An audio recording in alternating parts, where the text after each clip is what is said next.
E aí, camaradinhas? Hoje eu queria falar de um assunto que é uma prioridade para mim e deveria ser uma prioridade para todos os comunistas e para todo mundo no movimento software livre também, que é o movimento da soberania digital. E eu estava pensando em trazer alguns textos ou fazer alguns resumos para vocês, mas eu resolvi trazer um react a um cara que eu admiro muito, que é o Sérgio Amadeu. Já participou do nosso evento Soberana Digital que a gente fez em 2023. Provavelmente queremos que role outro agora em 2025, né? Já participei de podcast com ele, já vi muita palestra dele no Fórum Internacional Software Livre. E eu trouxe um vídeo em que ele está introduzindo o conceito de soberania digital. E daí eu quero fazer aquele react ali e também recomendar a vocês que sigam o canal Tecnopolítica, que é o canal onde ele faz uma espécie de podcast ali, embora seja com vídeo, falando sobre vários assuntos. Recentemente eles fizeram muitos vídeos legais sobre o DeepSeek, por exemplo. Então, vamos fazer esse react, vamos valorizar o trabalho do Sérgio Amadeu, que é uma grande referência aí na área do software livre, na área da soberania digital, na área da sociologia, da tecnopolítica, que é essa intersecção aí da tecnologia com a política que a gente está sempre querendo abordar aqui no canal. Então, sem mais delongas, vamos nessa.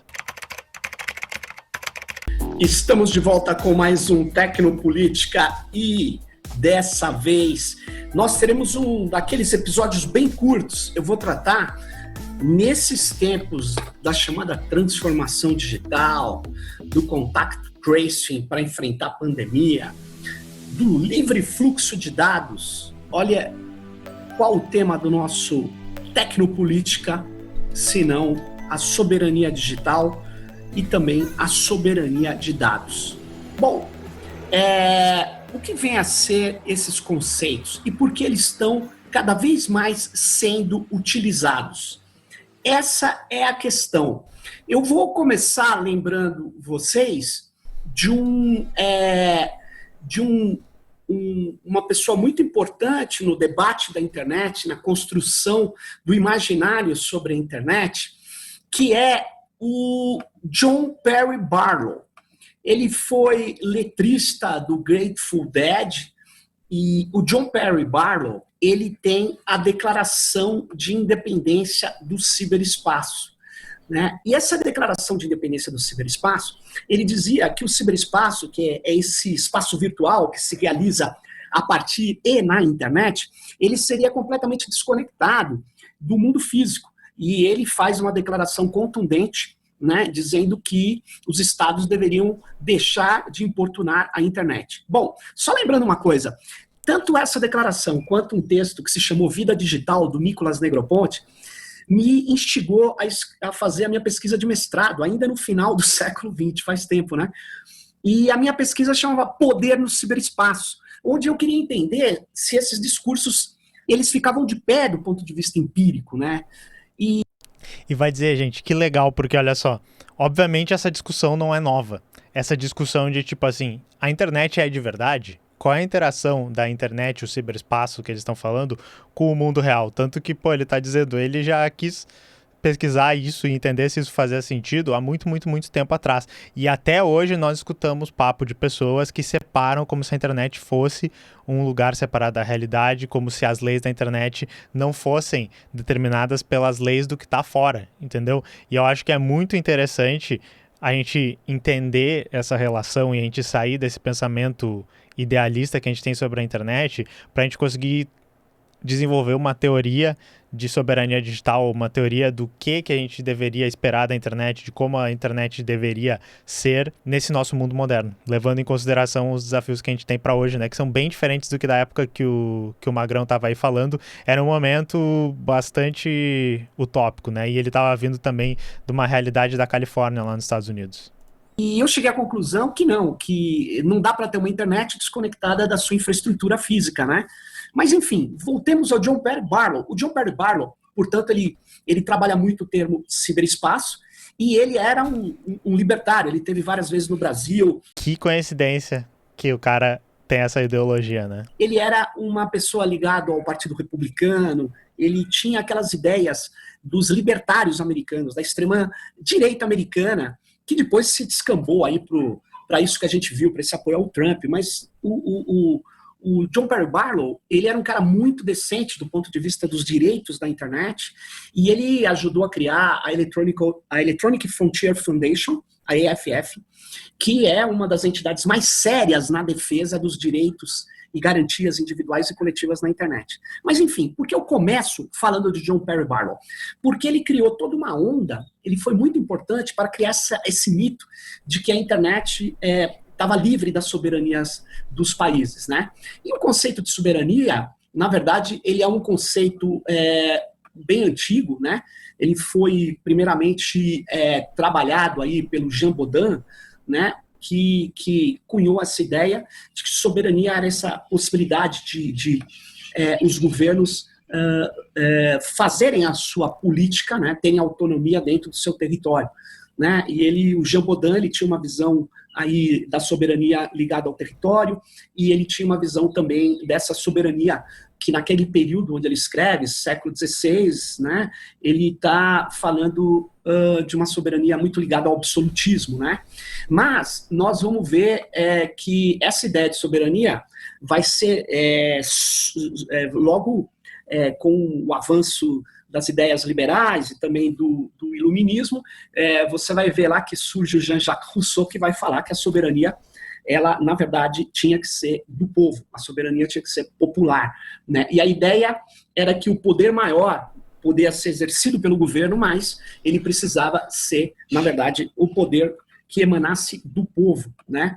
E o que nós vimos com soberania é um termo-chave na ciência política, e ele vai ter várias interpretações, mas ele quer dizer que é o poder maior dentro de um território, o poder maior dentro de um Estado nacional, dentro de um país, na verdade. E um dos grandes autores da soberania é esse que está aí, que vocês estão vendo, o Carl Schmitt. Ele tem a ideia de que a soberania é daquele que pode decretar o estado de exceção, né? Ele descambou para um pensamento bem autoritário, que foi muito, na verdade, utilizado, né, para discutir a política do amigo e do inimigo, para caracterizar uma teoria política nada democrática e totalitária. Mas eu fiz essa pequena digressão sobre soberania para falar que é exatamente no momento onde existe uma pressão enorme das big techs para aquilo que elas chamam de transformação digital, que é colocar, na verdade, as informações digitalizadas, os serviços digitalizados, que isso seria melhor para as sociedades, mas que isso teria que ser feito por intermédio das grandes corporações, das big techs, numa sociedade que é cada vez mais dataficada. Então, principalmente após as denúncias do Edward Snowden, nós vimos que existe um conluio entre algumas grandes corporações e alguns poucos grandes estados. O Snowden mostra um sistema de vigilância feita por plataformas, por corporações que todos nós utilizamos, e que gerava uma vigilância massiva e entregava dados para a agência de inteligência digital norte-americana.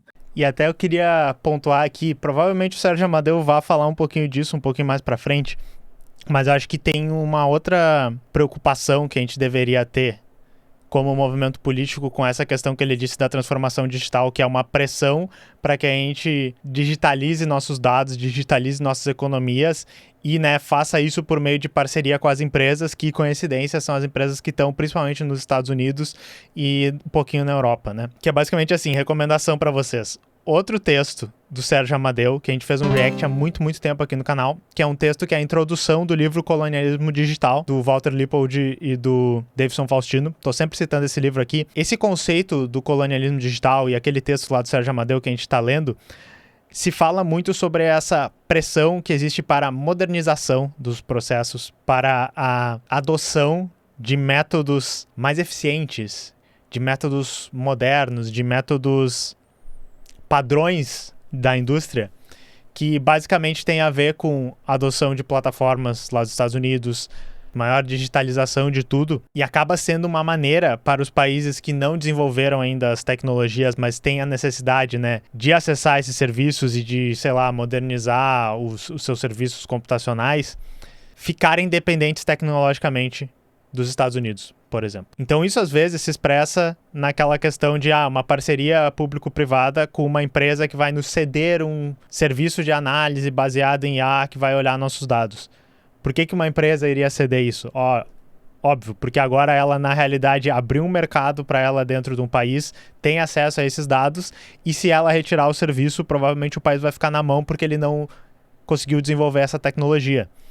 E às vezes, por exemplo, parcerias que a Microsoft tem com universidades para dar o Windows gratuitamente para os estudantes, para dar créditos em plataformas como Azure, plataformas como a AWS, da Amazon, para que os estudantes possam aprender a usar as ferramentas deles, para que possam se abrir pequenas empresas, startups que usam essas ferramentas, que daí pessoas que nem o Pedro Doria vão dizer, mas isso é inovação tecnológica, as pessoas estão construindo seus próprios produtos, mesmo que eles estejam usando tecnologia lá de fora. Sim, mas a gente está construindo nossos produtos dentro das plataformas que ficam lá fora, que eles podem desligar as plataformas, eles podem aumentar o custo das transações que a gente faz para lá, eles podem guiar o tipo de produto que a gente pode fazer, e a gente faz isso ao invés de desenvolver nossas próprias tecnologias aqui. Então talvez o Sérgio fale isso um pouquinho mais para frente, mas eu acho que é extremamente importante entender como às vezes esse discurso da modernização, da transformação digital, que é esse termo que ele usa no texto, ele acaba sendo uma maneira, né, do novo imperialismo digital que os países fazem,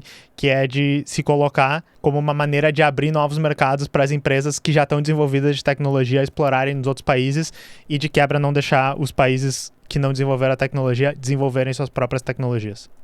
Que tem grande poder sobre suas corporações, esses estados são poucos, como os Estados Unidos da América do Norte e a China, e você vê que eles têm uma ligação muito grande com essa ideia de obter informações a partir das suas empresas que são transnacionais, que atuam no planeta todo. E isso gerou uma série de reações. Reações às o que hoje a gente chama GAFAM, as 5 Big Techs, né? Mas não só elas. Elas têm um poder gigantesco, elas têm um faturamento maior do que vários estados, cada uma delas tem um faturamento muito grande. Essas Big Techs, praticamente quase todas, com exceção do Facebook, ultrapassaram o valor de $1 trilhão na bolsa, faturam mais de 1 trilhão, e na pandemia passaram a faturar, né, juntas muito mais do que qualquer outro tipo de empresa. Ou seja, elas vivem cada vez mais coletando dados, no caso do Google e do Facebook, são empresas de tratamento de dados, e eles, portanto, colocam em discussão o problema da soberania de dados ou soberania digital. E a questão esse termo, ele tem várias conotações, ele vem de longa data, mas nesse momento ele adquire uma série de interpretações distintas. Particularmente, eu queria chamar atenção para 3 interpretações desse conceito de, vamos dizer assim, soberania digital, né? A própria União Europeia está utilizando muito o conceito de soberania digital, e ele está reconstruindo toda essa visão, né, que era muito cara à teoria política, né? E vem reconduzindo autores que sempre estiveram alertando sobre as ilusões das micronações, dos territórios virtuais independentes, como, por exemplo, o pessoal que criticou a ideologia californiana, né? Então, vários... Temos vídeo no canal lendo a ideologia californiana, e temos vídeo falando, né, sobre o texto, fazendo um comentário em cima, então fica recomendado para vocês. E essa questão das micronações, pessoal, não vou expandir muito aqui, mas eu quero fazer um vídeo no futuro que é sobre os oligarcas dos Estados Unidos, para usar essa palavra, né, mas os donos de Big Techs, os bilionários do Vale do Silício lá nos Estados Unidos, como eles têm essa pira até hoje muito forte de basicamente criar aquele estado onde as leis todas vão ser feitas por uma empresa. Eles vão ter como se fosse assim uma monarquia, um estado privado onde uma empresa faz todas as leis, e obviamente eles, né, querem se colocar meio que como os senhores feudais dessa coisa toda aí, sendo eles os líderes dessas microcidades. O Trump tem acenado um pouco para que esse tipo de coisa possa ser passível de acontecer no governo dele, e tem toda uma bizarrice, né, de extrema-direita com ultralibertarianismo que nem o Sérgio falou muito bem, é a extrema-direita dos Estados Unidos. Eles só têm basicamente assim roupinhas diferentes, né? Mas um dia eu vou trazer mais sobre isso, e eu gostei que ele citou esse termo aqui, e eu acho que ele vai chegar a desenvolver um pouco mais, provavelmente, esse conceito. Os autores têm colocado problemas, e recentemente Nick Arnisek com o capitalismo de plataforma, o Nick Coldry e Ulysses Meches com o colonialismo digital, Shoshana Zuboff com o capitalismo de vigilância, tem mostrado a descomunal força dessas, vamos dizer, big techs. E aí, no momento onde elas são cada vez mais fortes, é que surgem também as reações. E uma das reações é a partir da reconfiguração do conceito de soberania digital e de soberania de dados. Né? Primeiro, a ideia de soberania digital ela pode ser vista como ligada à autonomia e segurança das infraestruturas informacionais dos estados dentro dessa economia digitalizada ou das infraestruturas de dados nessas economias dataficadas. Né? Então, essa primeira ideia é que os estados têm que ter, na verdade, uma série de controles aí para garantir, né, a segurança digital, a segurança da sua população, a autonomia da sua população contra ingerências políticas, econômicas externas. Mas existe uma segunda visão também do conceito de soberania digital e também de soberania de dados, que ela está ligada ao desenvolvimento econômico local.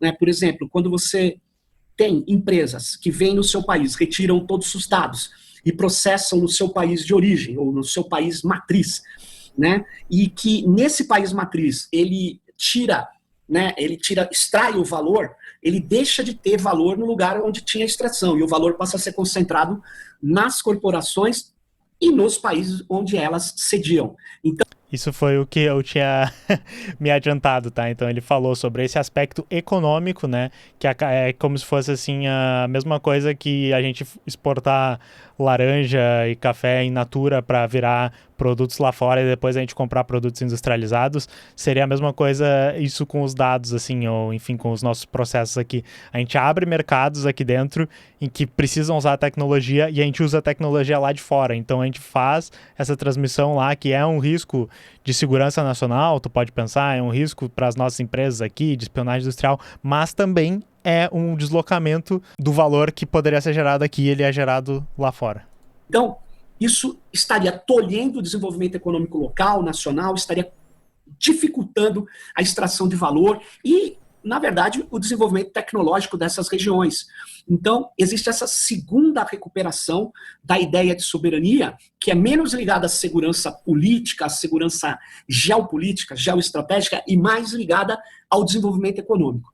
E agora surge, né, principalmente na Alemanha, uma terceira ideia de soberania digital, né, e de soberania de dados também, que é a capacidade de autodeterminação digital, focando principalmente na ideia de que as populações locais têm que ter, né, autonomia e têm que ser capazes de conseguir definir as regras de tratamento dos dados que coletam dessas populações. Né? Então, eu mesmo tenho um conceito de dados que não são só individuais, tem dados que são coletivos e que deveriam ser tratados como dados coletivos, porque eles comprometeriam, né, a população, eles dizem respeito à população toda. Então, por exemplo, pensa no princípio da precaução e no princípio do direito das gerações futuras. Né? Como é que fica uma criança hoje que tem o dado do seu DNA, a sua biometria, suas preferências e gostos pessoais, a performance escolar, né, coletada por uma plataforma, por uma grande big tech, que está armazenando esses dados, tratando esses dados com regras e de modo que essa criança, quando ela ficar adulta, ela não tem a mínima condição de tratar ou de exigir determinadas exclusões de bancos de dados, exigir correções. Por quê? Porque esses dados estão em outro país, em outro local, fora do seu alcance. Isso não é nem uma situação hipotética, né? A gente já tem o Facebook falando que usou as fotos e dados de todo mundo para treinar, inclusive de crianças e adolescentes de outros países, como inclusive o Brasil, e meio que a resposta deles foi: foda-se, nós fizemos, e aí? Sabe? Foi mal, fizemos mesmo, e aí? Aloprei mesmo. Fora do alcance da sua comunidade, do seu município, da sua cidade, do seu país. Então, a capacidade de autodeterminação digital, ela passa a ser muito importante para um novo conceito de soberania digital e soberania de dados, que é a ideia da emancipação, da autodeterminação das comunidades em relação às tecnologias que tratam os seus dados, as tecnologias digitais. Né? Então, é muito importante que a gente comece a prestar atenção nessa requalificação do conceito de soberania, e mesmo com essa enorme força das Big Techs, nós temos que começar a discutir o livre fluxo de dados, porque, ao contrário do que algumas corporações e consultores andam dizendo, o fluxo de metadados para funcionar a internet, ele é restrito àquilo que é necessário para a comunicação se efetivar, para você observar sites, para você ter liberdade de expressão. Agora, para que é preciso ter livre fluxo de dados do DNA dos brasileiros, dos dados que agora as plataformas coletam do desempenho escolar dos nossos adolescentes, das nossas crianças? Por que esses dados podem ser tirados do nosso país e podem ser colocados distante da possibilidade de autodeterminação, seja individual, seja coletiva, das nossas sociedades? Fica aí essa pergunta e fica essa... Para as empresas dos Estados Unidos ganharem dinheiro em cima da gente e a gente ficar dependente deles tecnologicamente. Essas questões, porque existe também a preocupação que a soberania digital ela não seja convertida também numa nova forma de autoritarismo, de xenofobia. Existe também essa preocupação, mas existe efetivamente elementos empíricos muito fortes de que as sociedades, as comunidades locais, elas precisam ter uma relação politicamente autônoma, autodeterminada em relação aos dados que essas corporações estão coletando, como se esses dados estivessem livres, fossem naturais e que não colocassem em risco a privacidade, que não colocassem em risco o controle da nossa sociedade. Né? Então, fica aí essa dica e não perca o próximo Tecnopolítica. Maneiro, hein, pessoal? Então fica a recomendação do canal do Sérgio Amadeu. Eu acho que o que é muito legal de amarrar aqui é que, assim, no canal eu trago muito essas notícias que vocês que seguem o canal, vocês viram. Plataformas roubando nossos dados, plataformas transformando esses dados em produtos que geram muito valor lá fora e não geram valor aqui. Dependência tecnológica. Aí os abusos nas redes sociais, e daí a gente fala muito do que? Vamos fazer redes sociais que sejam livres. Vamos fazer redes sociais que não centralizem o poder, que sejam federadas. Essa aqui é meio que a terceira parte, né? Mais uma gema do infinito aí pra gente, que assim, a gente precisa ter plataformas que sejam soberanas. E daí tem os tipos diferentes de soberania que o Sérgio Amadeu citou ali, e são coisas que às vezes não necessariamente andam juntas, tem uma dificuldade ali, um balanço de como a gente faz a autodeterminação, como a gente faz a segurança nacional, como a gente faz a geração de valor aqui, o desenvolvimento da indústria aqui. Então vocês veem que são questões muito difíceis. E muitas vezes as pessoas chegam e dizem assim, por que você só não faz plataformas brasileiras? Não, eu entendo, Calabreso, a gente tem que fazer as plataformas brasileiras. Só que, como é que a gente vai fazer isso sem um governo que consegue fazer um enfrentamento aos interesses dos Estados Unidos? Vocês viram o Mark Zuckerberg lá dizendo, porque a gente precisa do governo dos Estados Unidos nos ajudando nos países que estão nos censurando. Vocês acham que se a gente pegasse e dissesse pro Facebook assim, vocês não podem usar nenhum dado dos brasileiros sem a aprovação explícita desses brasileiros? Destruam todos os dados que vocês têm nossos, destruam todos os modelos de IA que vocês fizeram assim. O que o Zuckerberg vai dizer? Trump, tem um governo nos censurando aqui, vocês não vão fazer nada? Então a luta ela é muito maior, ela é uma luta política que nem eu acho. Gostei muito dessa esquematização que ele fez aí, gostei muito dos livros que ele citou, porque eu sempre falo pra vocês, pessoal, se a gente quer mudar o mundo, a gente tem que ser 10 vezes mais esperto do que o pessoal que tá contra a gente. Então, pega a lista desses livros aí, estudem, debatam esse tipo de coisa, pensem como isso se aplica na nossa realidade e vai dar bom. Então eu agradeço muito ao Sérgio Amadeu, que nem eu disse, sigam o canal Tecnopolítica, sigam as coisas que ele escreve, é muito legal. Tô louco pra gente se encontrar aí num próximo evento, talvez um dia trazer ele pra ser entrevistado aqui no canal. Eu acho que a discussão com ele é sempre muito boa. E fica essa introdução sobre soberania digital, eu quero trazer mais conteúdo assim, porque, que nem eu disse, é mais um dos pilares das coisas importantíssimas que a gente tem que estar debatendo se a gente quiser libertar nosso país, né, tecnologicamente, mas como a tecnologia não está separada do mundo, como a internet não está separada do mundo, os zeros e uns não são um lugar soberano, separado de tudo. Na realidade, o esforço é para mudar o mundo, é para mudar a política como um todo. É isso aí, um abraço e nós nos vemos na próxima.